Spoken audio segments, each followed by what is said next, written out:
The router is a tool that we use in order to detail the edge of our boards. It can also cut grooves into things. For example, this groove right here was cut out by a router.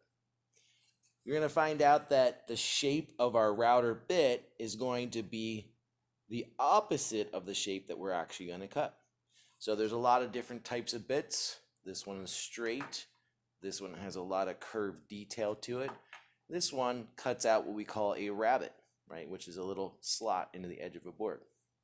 So depending on which router bit we're using, it's going to give us a different end result. We're going to use what's called a quarter roundover. So in other words, it rounds over 1/4 of our board. Okay. So our jump-a-pay game right now has these nice sharp edges. So in order to make it a little bit more user-friendly, what we're going to do is round over these edges so that they're softer and they don't end up cutting the user. Okay.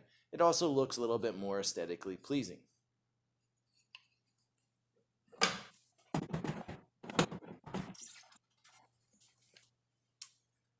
When we're using the router, typically we're going to use something to hold our piece in place. So we're going to take our jump-a-pay game, we're going to slide it into this jig to hold it in place so that our fingers are nice and safely back. We're going to rest our fingers down on the piece and squeeze onto this handle here in order to move the whole thing as we're routering. This 1/4-inch roundover bit is set up so that as we go across, it just barely hits this ball bearing and it cuts out just a little bit of our material. So we're going to press up against the fence, slide over, and we're going to router right through, and it's going to cut the edge of this board in order to give us a nice roundover.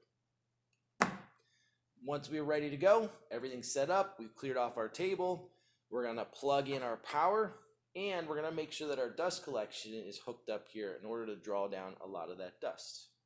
Once everything's good to go, everybody has safety glasses on, we can get started.